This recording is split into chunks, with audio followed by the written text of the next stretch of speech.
آخری عشرہ جو رمضان کے آخری 10 دن ہیں، اس میں اللہ تعالیٰ نے اس امت کو ایک بہت بڑی نعمت عطا فرمائی ہے، وہ ہے شب قدر، لیلۃ القدر۔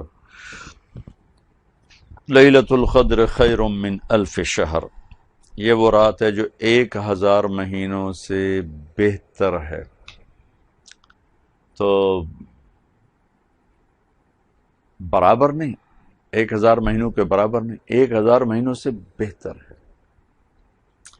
آپ نے ایک دفعہ ذکر کیا کہ بنو اسرائیل میں 4 انبیاء یا مجاہدین 80 سال اللہ کے راستے میں جہاد کرتے رہے، تو صحابہ غمگین ہو کر کہنے لگے یا رسول اللہ، ہماری تو عمریں بھی 80 سال نہیں ہوتی۔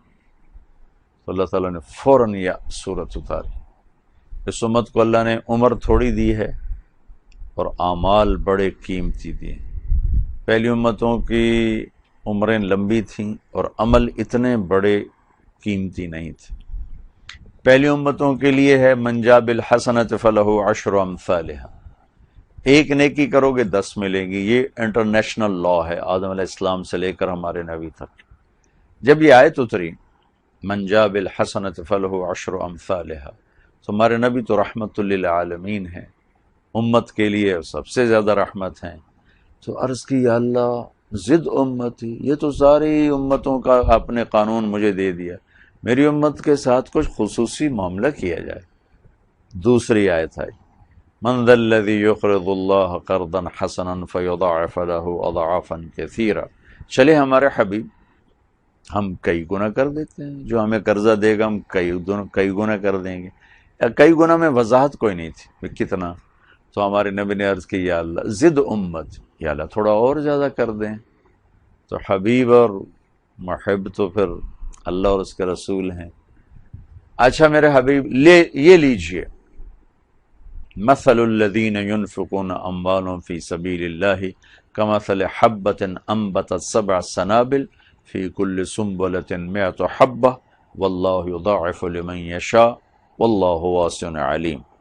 جو آپ کی امت میں ہمارے نام پر 1 روپیہ خرچ کرے گا، ہم 700 لکھیں گے، ان نیکی کو 700 گنا لے جائیں گے۔ اب ٹھیک ہے، سبحان اللہ، رحمت للعالمین، رحمت للامہ۔ آپ نے کہا، آپ نے عرض کی یا اللہ زد امتی، یا اللہ تھوڑا اور زیادہ کر دے، تیرے لیے کیا مشکل۔ 700 گنا پہ بھی راضی نہیں ہوئے، ہمیں اللہ نے ایسے رسول دیے اور ہم نے انہی سے ہی بے وفائی کر دی۔ تھوڑے تھوڑے نفع پہنچانے والوں کی چوکٹ پہ گر گئے، ایمان بیچ دیا، غیرت بیچ دی، ضمیر کو سلا دیا۔ لیکن وہ شفیق نبی جنہوں نے سب کچھ اپنے ہمارے اوپر لوٹا دیا، اپنا آپ، اپنی اولاد، اپنی نسل، اپنا گھر، ہر چیز لوٹا دی، ہے ان کا کبھی خیال بھی نہیں آیا کہ ان سے بھی تو وفا کرتے۔ 700 گنا پہ نہیں راضی ہوئے، تو کہ اللہ تھوڑا اور زیادہ، تو اللہ نے کہا چلو انما یوفی الصابرون اجرہم بغیر حساب، ہم آپ کی امت کے صبر والوں کو بے حساب دیں گے، کوئی حساب نہیں ہے۔ جب اللہ دے گا بے حساب تو اپنی شان کا دے گا۔ حضرت علی رضی اللہ عنہ کے پاس ایک عورت پیالہ لے کر آ گئی، جی مجھے تھوڑا شہد چاہیے۔ وہ سامنے شہد کا بڑا مشکیزہ لٹکا ہوا تھا، تو آگے یہ اٹھا کے اس کو دے دو۔ وہ جب لے کے چلی گئی تو ان کے خادم نے کہا وہ تو پیالہ لے کر آئی تھی، آپ نے پوری مشک اٹھا کے دے دی۔ کہ وہ اپنی شان کا مانگنے آئی تھی، میں نے اپنی شان کا دے دیا، تو یہی میرا اللہ کرے گا۔ تو اللہ نے اس امت کے اجر بڑھائے، ٹائم تھوڑا ہے کام کرنے کا، اجر بہت زیادہ کر دیا ہے۔ اس میں تو ہمارے لیے اگر ہم اس اینگل سے دیکھیں تو کتنی آسانی ہے، ایک مزدور کام تھوڑا کرے اور اس کی اجرت زیادہ لے، تو دوسرے کہیں گے تو اسے یہ رہے کہ چکر ہے 2 گھنٹے کام کرتا ہے 2000 لے جاندہ ہے، اسی 12 گھنٹے کام کرنا ہے سانو 500 ملتا ہے۔ تو یہ جو تھوڑے کام میں زیادہ لے کے جا رہا ہے، یہ تو بڑا خوش ہو گیا، میرا تھوڑے ٹائم میں میرا کام بن گیا۔ تو موت تو اصل میں چھٹی ہے نا، موت سے اس لیے ڈرتے ہیں کہ موت کی تیاری نہیں، اور موت سے اس لیے ڈرتے ہیں کہ اللہ کی ملاقات کا شوق نہیں، جنت کا یقین کمزور ہے، اس لیے موت سے خوف آتا ہے۔ لیکن اگر اللہ راضی ہو اور ہم اللہ کو راضی کرنے والی زندگی گزار رہے ہوں تو اب یوں سمجھے موت چھٹی، جیسے وہ آخری گھنٹی بجتی ہے تو بچے ایک دم چھلانگے لگاتے ہوئے باہر نکلتے ہیں. وہ مجھے پڑھنے کا شوق تو ہوتا نہیں تھا، ماں باپ نے دھکا دیا ہوا تھا، تو میں آخری گھنٹی پہ کان لگائے رکھتا تھا. ہمارے سینٹرل ماڈل اسکول کا بابا خوشی محمد ہوتا تھا، وہ جب آخری گھنٹہ آخری وہ مارتا تھا نا، اس پر وہ گھنٹی لگی ہوتی تھی، اس پر آ کر وہ ایسے ہتھوڑا مارتا تھا لکڑی کا، ٹن. تو میں نعرہ لگاتا چھٹی، کیونکہ میں تو انتظار کر رہا ہوتا تھا، مجھے نہیں پتا ٹیچر کیا کہہ رہا ہے، لڑکے کیا لکھ رہے ہیں. میرے کان لگے ہوتے تھے کہ چاچے خوشی ہے، گھنٹہ کس لیے بجاونا ہے. وہ یا ٹن ہوتے میں لے چھٹی ہو گئی. اگر اللہ ہم سے راضی ہے نا تو موت چھٹی ہے، اور اللہ کی ملاقات ہے، اللہ کے نبی کی ملاقات ہے. اللہ میں ایسی زندگی نصیب فرما دے. ٹائم تھوڑا، اجر زیادہ. پہلی امتوں کا ٹائم بہت زیادہ، اجر بہت تھوڑا. 200 سال کی زندگی، اجر تھوڑا. یہاں 80 سال کی زندگی، 50 60 70 سال کی زندگی بے حساب اللہ تعالیٰ نصیب فرما رہے ہیں. یہ بھی ہمیں اپنے نبی کی طفیل شب قدر ملی، لیلۃ القدر. ایک رات 80 سال کی عبادت سے بہتر.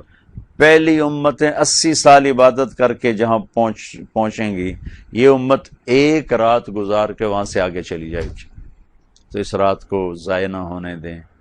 یہ کبھی 21 ہوتی ہے، کبھی 23 ہوتی ہے، کبھی 25 ہوتی ہے، کبھی 27 ہوتی ہے، کبھی 29 ہوتی ہے. پورے پاکستان میں 27ویں کو سب جاگ رہے ہوتے ہیں کہ آج شب قدر ہے.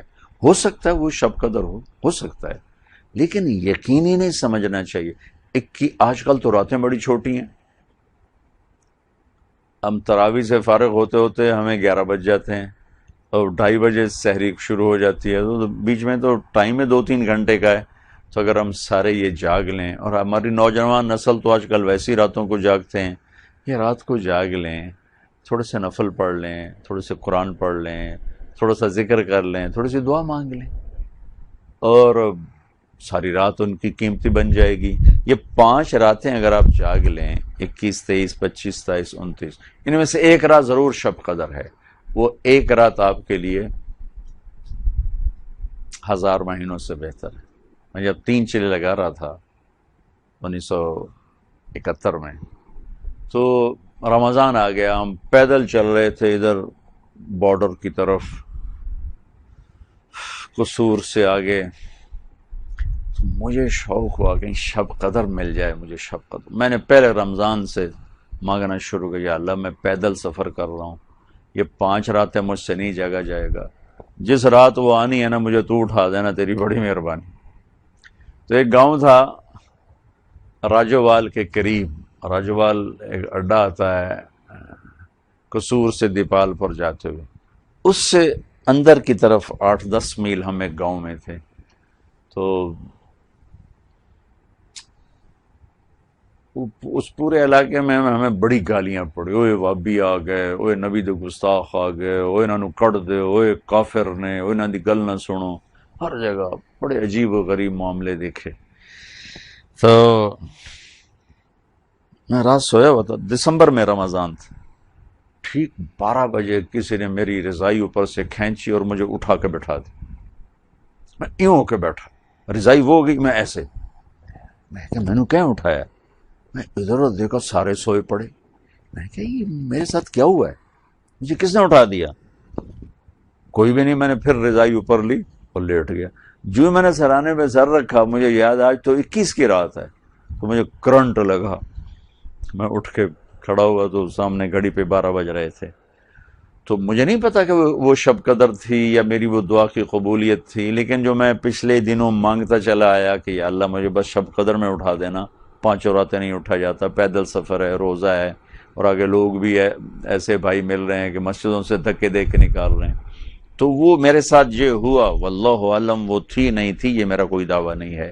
لیکن میں یہ ضرور واضح کرنا چاہتا ہوں، کبھی 21، کبھی 23، کبھی 25، کبھی 27، کبھی 29. بلکہ بعض علماء یہ کہتے ہیں کہ ان 10 راتوں میں کوئی ایک رات ہوتی ہے. بعض کا یہ بھی کہنا ہے. ہمارے نبی پاک صلی اللہ علیہ وسلم ہمیشہ یہ 10 دن اعتکاف میں بیٹھتے تھے، ساری زندگی اعتکاف. 1 سال اعتکاف نہیں بیٹھے کسی وجہ سے، تو شوال میں اس کی قضا تھی، شوال میں 10 دن کے لیے بیٹھے. اور عام دنوں میں جب آپ تہجد میں اٹھتے تھے تو خاموشی سے اٹھتے تھے، لیکن جب رمضان آتا تھا اور آخری عشرہ تو اپنے گھر والوں کو بھی اٹھاتے تھے، اپنے گھر والوں کو بھی ساتھ اٹھاتے تھے اور بالکل اللہ کی طرف یکسو ہو جاتے تھے۔ تو اگر آپ 10 راتیں جاگ لیں، اعتکاف میں بیٹھ جائیں، آپ کے لیے بہت بڑی نعمت ہے۔ اعتکاف میں نہیں بیٹھ سکے، 10 راتیں نہیں جاگ سکے، یہ 5 راتیں جاگ لیں اور اس میں نفل پڑھیں، قرآن پڑھیں، تلاوت کریں، تسبیح پڑھیں، دعا مانگیں۔ دعا سب سے بڑی عبادت ہے، کیونکہ وہ ساری رات دعا کی قبولیت قبولیت قبولیت قبولیت۔ بس 4 آدمی ہیں جو اس رات کی نعمت سے محروم رہتے ہیں۔ جبریل نیچے اترتے ہیں زمین پر فرشتوں کو لے کر اور پوری دنیا میں پھیل جاتے ہیں، جہاں جہاں شب قدر میں جاگنے والے دعائیں کہہ کر وہ آمین کہتے ہیں۔ جب اذان پر سارے اکٹھے ہوتے ہیں تو فرشتے جبریل سے پوچھتے ہیں کیا ہوا، تو کہتے ہیں اللہ نے سب کو معاف کر دیا، 4 آدمی پینڈنگ۔ یہ نہیں کہ ان کو معاف نہیں کیا، مؤخر کیا ہے کہ یہ 4 آدمی ہیں، یہ 4 کام کرتے ہیں، یہ ختم کر دیں گے، ہم معاف کر دیں گے۔ تو انہوں نے کہا جی کون کون؟ کہا ایک شراب کا پینے والا، مستقل شراب کا عادی، شب قدر میں نہیں کیس کھلتا اس کی۔ ایک ماں باپ کا نافرمان، ماں باپ کا نافرمان۔ ابھی تھوڑی دیر پہلے میں نے خط پڑھا، ایک ماں نے مجھے خط لکھا کہ میرے 2 بچوں سے میری جان چھڑا دو، ان کے لیے انہوں نے مجھے ذلیل کر دیا ہے، میں چاہتا ہوں میری ان سے جان چھوٹ جائے۔ یعنی وہ ان کی موت کی تمنا کر رہی، جوان بیٹے موت کی تمنا کر رہی ہے ماں ہو کر، کہ انہوں نے ماں کو اس قدر تنگ کیا ہوا ہے کہ ماں جیسی شخصیت اور ہستی کا سینہ اور کلیجہ انہوں نے چیر کے رکھ دیا ہے۔ تو فرمایا ایک ماں باپ کا نافرمان بخشش نہیں ہوتی۔ تیسرا رشتہ داروں سے لڑائی جھگڑا کرنے والا، جو میں نے پہلے ریکارڈ کروایا کہ جھگڑے نہ کرو، لڑائی نہ کرو، لڑائی نہ کرو۔ رشتہ داروں سے بات بات پہ لڑنے والا، ایک اس کی بخشش نہیں ہوتی۔ اور ایک دل میں کینہ رکھنے والا، کینہ کسے کہتے ہیں؟ کہ میں آپ سے نفرت بھی کرتا ہوں اور آپ کو نقصان بھی پہنچانا چاہتا ہوں، اور اس کے کوئی نہ کوئی میں ہیلے بہانے تلاش کر رہا ہوں کہ کیسے آپ کو نقصان پہنچاؤں، اس کو کینہ کہتے ہیں۔ تو یہ 4 آدمی کو چھوڑ کر باقی سب کی بخشش کا اعلان ہو جاتا ہے، اور ان 4 کے لیے یہ نہیں کہا جاتا کہ ان کی بخشش نہیں ہوگی، یہ کہا جاتا ہے اگر یہ توبہ کر لیں گے تو ان کو بھی معاف کر دیں گے۔ شراب پینے والا، ماں باپ کا نافرمان، رشتہ داروں سے لڑنے والا اور دل میں کینہ رکھنے والا، اس رات کو قیمتی بنائیں، اس رات کی قدر فرمائیں۔ اور پھر عید کی رات بھی بڑی قیمتی رات ہے، اس رات اللہ کا اعلان ہو رہا ہوتا ہے کہ جنہوں نے میرے خاطر بھوک برداشت کی، رات کو نماز پڑھی، میں نے سب کو معاف کر دی۔ تو یہ اس آخری عشرے کے لیے میں یہ تھوڑا سا وقت ہے، اگر اللہ دے دے تو ضرور اٹھیں۔ اعتکاف میں بیٹھنے والوں کے لیے ایک فضیلت ہے، وہ سوئے بھی ہوں گے تو ان کے لیے نوافل کا، عبادت کا اجر لکھا جا رہا ہوگا۔